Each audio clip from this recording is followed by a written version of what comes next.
Good morning, everyone. We will begin the morning service of the Miroku Association headquarters, asking God and Meishu-sama for protection and the permission to participate today in the divine plan of constructing a paradise on this earth. Let us pray together the Amatsu-Norito, the prayer of heaven, followed by the Miroku Prayer. Please stand.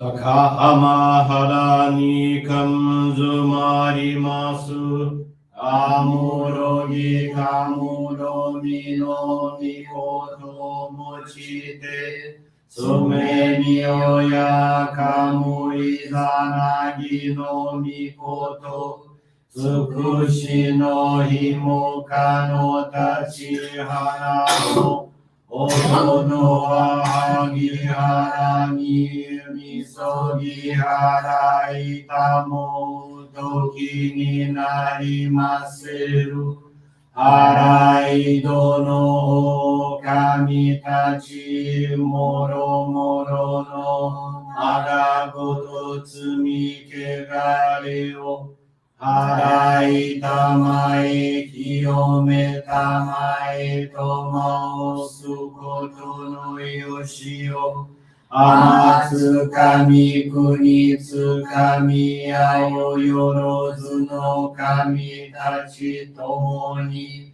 Rame no fuchi koma no mimi furi tatete Kikoshime seto kashikomi momosu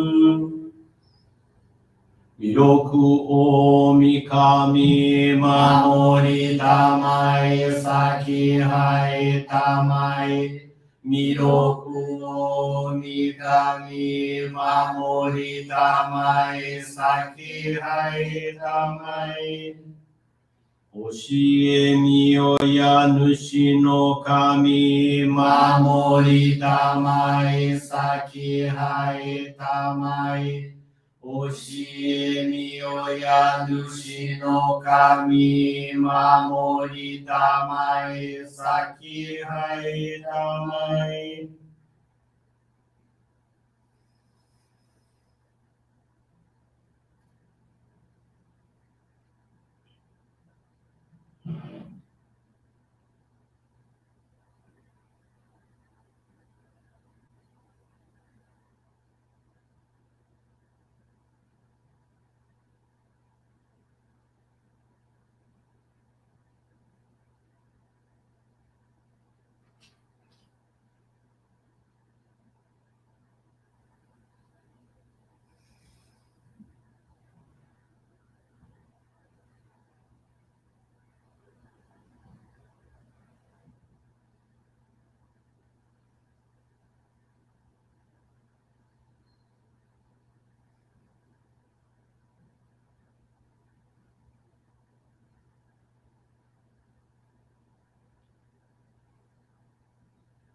Kamnagara tamachi hai mase Kamnagara tamachi hai mase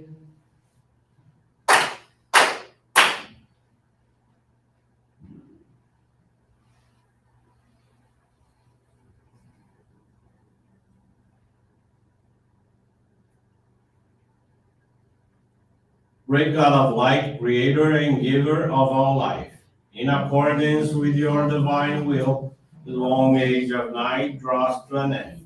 Your radiant divine light, shining ever more brilliantly, awakens the dawn of the glorious age of light, a time long awaited by all humanity. We thank you for guiding us to your divine plan and for the privilege of channeling and receiving Johrei. May our spirits and bodies be illuminated and purified as we live your truth given to us by Meishu-sama. Make us pure and effective instruments of your divine light so that we may serve you and all those with whom we come in contact. May paradise on earth be realized, with health, peace, and prosperity a reality in our lives. Great God of light, bless and protect us. Radiate our souls with your divine light so that we may truly become instruments of your great plan.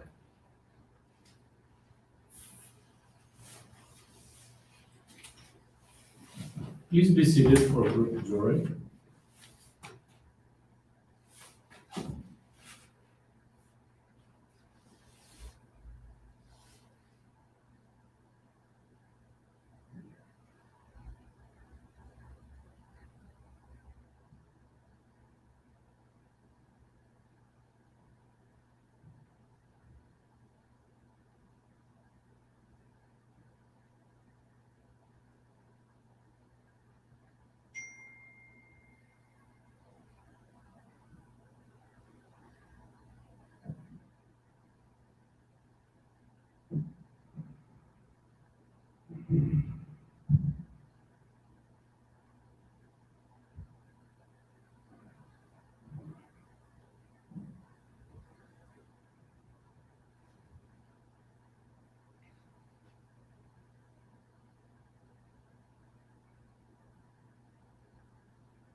Obrigado, Meishu-sama. Bless you.